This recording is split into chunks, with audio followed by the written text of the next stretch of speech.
আসসালামু আলাইকুম রহমতুল্লাহ বারাকাতুহ। আমাদের দেশের বড় বড় ইন্ডাস্ট্রিগুলো তারা সাধারণত ক্যাপিটাল মার্কেটে আসতে চান না। তারা একটি এফিশিয়েন্ট ক্যাপিটাল মার্কেট তারা দেখতে চান না। কারণটা হচ্ছে যে তারা কোম্পানির যতটুকু প্রফিট তারা করতে চান পুরোটাই তারা নিজেদের মধ্যে রেখে দিতে চান। তারা ক্ষুদ্র ক্ষুদ্র যারা শেয়ার হোল্ডার তাদেরকে তারা প্রফিটের অংশটুকু দিতে চান না।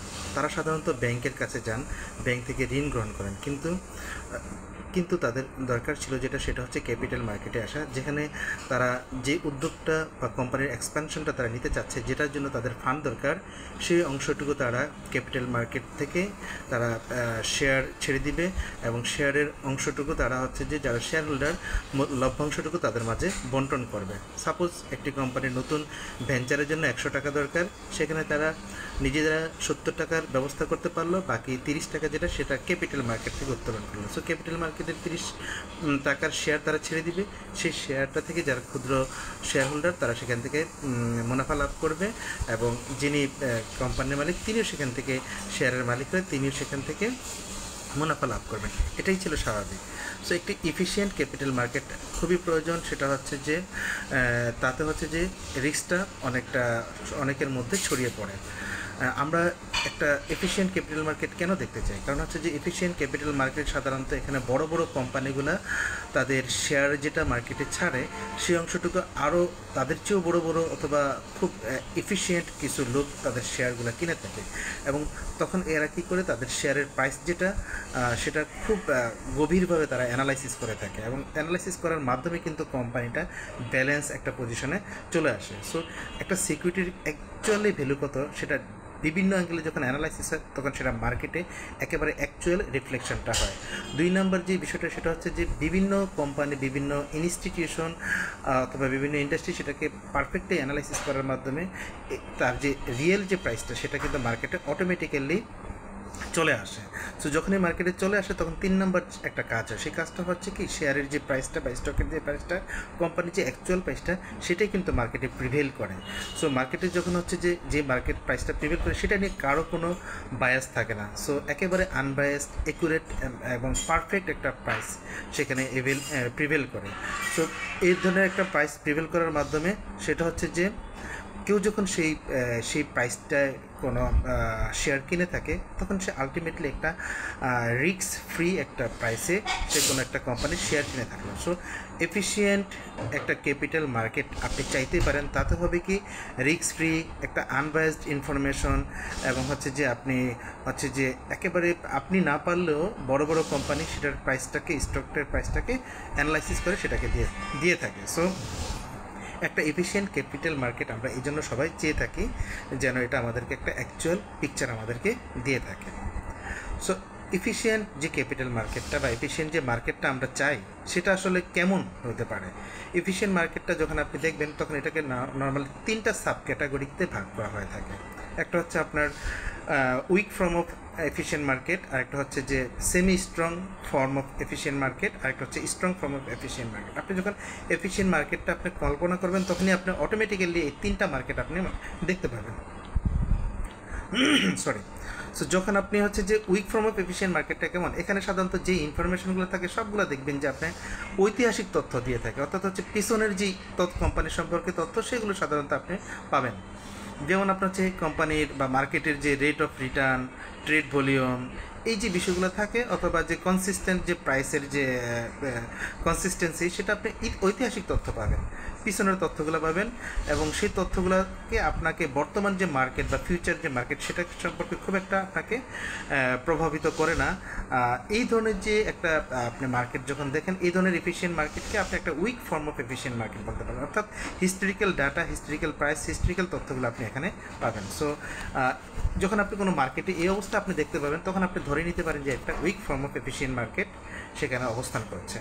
আরেকটা হচ্ছে যে সেমি স্ট্রং এফিশিয়েন্ট মার্কেট। এখানে হয় কি, আপনার যে আমরা যখন কোনো কোম্পানির তথ্যগুলো আমরা যখন দেখি তখন আমরা দেখি যে কিছু পাবলিক অর্গানাইজেশনগুলো সেই কোম্পানিগুলো তথ্য দিয়ে থাকে, পাবলিক লেভেলে তাদের ইনফরমেশনগুলো চলে আসে। পাবলিক লেভেলে ইনফরমেশনগুলো কীভাবে আসে? কোম্পানি সাধারণত কিছুদিন পর পর তার তথ্যগুলো পত্রিকায় চলে আসে। বাংলাদেশ ব্যাংক কোম্পানির বিভিন্ন তথ্যগুলো, ঋণের তথ্য বা বিভিন্ন তথ্য অনেক সময় প্রকাশ করে থাকে। শেয়ার মার্কেটে কোম্পানির একটা শেয়ার ইন্ডেক্সের কিছু তথ্য আপনি সেখানে পাবেন, অথবা কোম্পানি সম্পর্কে ক্রেডিট রেটিং সম্পর্কে, ক্রেডিট রেটিং করে কোম্পানি, সেই তথ্যগুলো সাধারণত এগুলো সব পাবলিকলি অ্যাভেলেবেল ইনফরমেশন। সো এই যে পাবলিকলি অ্যাভেলেবেল যে ইনফরমেশনগুলো থাকে মার্কেট পজিশন এবং নন মার্কেট পজিশনের ক্ষেত্রে, এই লেভেলগুলো কী থাকে আপনার হচ্ছে যে আপনার মোটামুটি একটা শেয়ারের যে প্রাইস সেগুলো ইমপ্যাক্ট করে। সেই ইমপ্যাক্টটা করার ফলে আপনি হচ্ছে যে প্রাইসটা আপনি পাবেন, সেই প্রাইসটা আসলে পাবলিক রিলেটেড যে ইনফরমেশনগুলো থাকে সেই ইনফরমেশনগুলোর কারণে শেয়ারের প্রাইসটা এই লেভেলের, এটা আপনি ধরে নিতে পারেন। অর্থাৎ কোনো কোম্পানির প্রাইস যখন হচ্ছে যে 10 টাকা, তখন আপনি ধরে নিতে পারেন যে পাবলিক রিলেটেড যে ইনফরমেশনগুলো অ্যাভেলেবেল আছে সেটার কারণে এই প্রাইসটা 10 টাকা হয়েছে।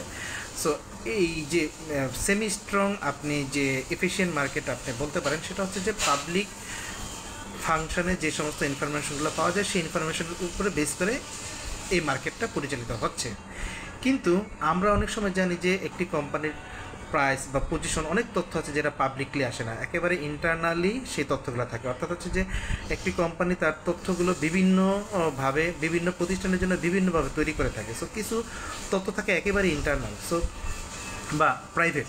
সো সে প্রাইভেট ইনফরমেশন এবং পাবলিক ইনফরমেশন দুইটার যখন সম্মিলন ঘটে, তখন যে সর্বশেষ যেটা সেটা হচ্ছে আপনার strong form of efficient market, সেটা আমরা দেখতে পাই। অর্থাৎ সেই ক্যাপিটাল মার্কেটটাকে, সেই স্টক মার্কেটটাকে আপনি হচ্ছে strong form of efficient market বলতে পারেন, যেটার ক্ষেত্রে পাবলিক ইনফরমেশন এবং হচ্ছে প্রাইভেট ইনফরমেশন অর্থাৎ কোম্পানির ভিতরগত ইনফরমেশনগুলো সহজে অ্যাভেলেবেল থাকে। অর্থাৎ যেই শেয়ার প্রাইসটা, যেই স্টক প্রাইসের মধ্যে আপনি ইন্টারনাল তথ্য এবং এক্সটার্নাল তথ্য, সেই সব তথ্যের সম্মিলন ঘটে, সেটা হচ্ছে আপনার strong form of efficient market.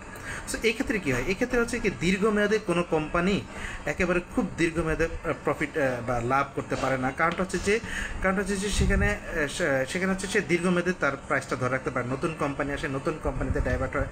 পুরনো কোম্পানি সে যতক্ষণ পর্যন্ত সে তার এফিসিয়েন্সি ধরে রাখতে পারে, বড় কোম্পানিগুলো ততক্ষণ পর্যন্ত সেই মার্কেটটাকে সে এক্সিস্ট করে। সো এখানে আমরা যেটা দেখতে পাই যে সেখানে হচ্ছে যে সব ইনফরমেশনগুলো সাধারণত এখানে অ্যাভেলেবেল থাকে, ইন্টারনাল ইনফরমেশন, এক্সটার্নাল ইনফরমেশন, এবং যেহেতু ইনফরমেশনগুলো আনবায়াসড থাকে এবং ইনফরমেশনগুলো কেউ বাধা দেয় না, সুতরাং এখানে একেবারে ইন্টারনাল তথ্যগুলো ফ্রিলি এখানে ফ্লো করে। সো এফিশিয়েন্ট মার্কেটের ক্ষেত্রে আমরা সাধারণত ধরে রাখি যে প্রাইভেট ইনফরমেশন এবং পাবলিক ইনফরমেশন, সব ইনফরমেশনগুলো আপনার কাছে অ্যাভেলেবেল থাকবে, ফলে মার্কেটটা খুবই স্ট্রং থাকে। সো আমরা চাইব যে এফিশিয়েন্ট মার্কেটের ক্ষেত্রে বড় বড় কোম্পানিগুলো ক্যাপিটাল মার্কেটে নিজেরাই এক্সিস্ট করবে এবং ক্যাপিটাল মার্কেট থেকে তারা ফান্ডগুলো নেবে এবং মার্কেটটা একটা এফিশিয়েন্ট হবে। সো যে মার্কেটগুলো সাধারণত এফিশিয়েন্ট হয় না, সাধারণত হিস্টোরিক্যাল তথ্যই সেখানে অ্যাভেলেবেল থাকে, সেটাকে আমরা বলতে পারি weak form of efficient market. যেখানে শুধু যেই মার্কেটের ক্ষেত্রে শুধুমাত্র পাবলিকলি যেই ইনফরমেশনগুলো দেওয়া থাকে সেগুলোর উপরে বেস করে তার ডাটাগুলো বা তার প্রাইসগুলো সাধারণত ডিকটেট হয়, প্রাইসগুলো সাধারণত এক্সিস্ট করে, সেই মার্কেটটাকে আমরা সেমি স্ট্রং এফিশিয়েন্ট মার্কেট বলি।